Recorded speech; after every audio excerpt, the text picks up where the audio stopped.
ಊಟಿಯಲ್ಲಿ lunch ಅಥವಾ ಡಿನ್ನರ್ಗೆ ಯಾವ place ಹೋಗ್ಬೇಕು ಅಂತ ಪ್ಲಾನ್ ಮಾಡ್ತಾ ಇದ್ದೀರಾ? ಹಾಗಾದ್ರೆ ಈ ರೀಲ್ನ ಈಗಲೇ ಸೇವ್ ಮಾಡ್ಕೊಳ್ಳಿ. Authentic south Indian Kongu style non veg taste ಮಾಡಬೇಕು ಅಂದ್ರೆ hotel junior Kuppanna is the place to B.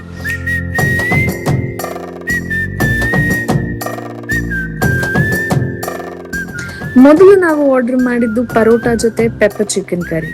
ಈ ಊಟಿ ಕೋಲ್ಡ್ ವೆದರ್ ಅಲ್ಲಿ ಬಿಸಿ ಬಿಸಿ ತಿಂತಾ ಇದ್ರೆ ನೆಕ್ಸ್ಟ್ ಲೆವೆಲ್ ಕಾಂಬಿನೇಷನ್. ಆಮೇಲೆ ನಾವು ಟ್ರೈ ಮಾಡಿದ್ದು ಚಿಕನ್ ಮೀಲ್ಸ್ ನಲ್ಲಿ ಬಂದು ಆಲ್ಮೋಸ್ಟ್ ಎಲ್ಲ ಐಟಮ್ ಕೂಡ super tasty. Authentic Kongu style flavours ಅನ್ನೋದು ಪ್ರತಿಯೊಂದು ಬೈಟ್ ಅಲ್ಲಿ ಗೊತ್ತಾಗತ್ತೆ. ಊಟಿಗೆ ವಿಸಿಟ್ ಮಾಡ್ತಾ ಇದ್ದೀರಾ ಅಂದ್ರೆ ಈ ಪ್ಲೇಸ್ ನ ಮಿಸ್ ಮಾಡಬೇಡಿ. It's definitely must visit for non veg lovers. ಇನ್ನು ಇಂತಹ ಹಿಡನ್ ಸ್ಪಾಟ್ಸ್ ಮತ್ತು ಟ್ರಾವೆಲ್ ರೆಕಮೆಂಡೇಶನ್ಸ್ ನ ನೋಡ್ಬೇಕಂದ್ರೆ ನಮ್ಮ ಪೇಜ್ ನ ಫಾಲೋ ಮಾಡಿ, ಯೂಟ್ಯೂಬ್ ಚಾನೆಲ್ ನ ಸಬ್ಸ್ಕ್ರೈಬ್ ಮಾಡೋದನ್ನ ಮರಿಬೇಡಿ.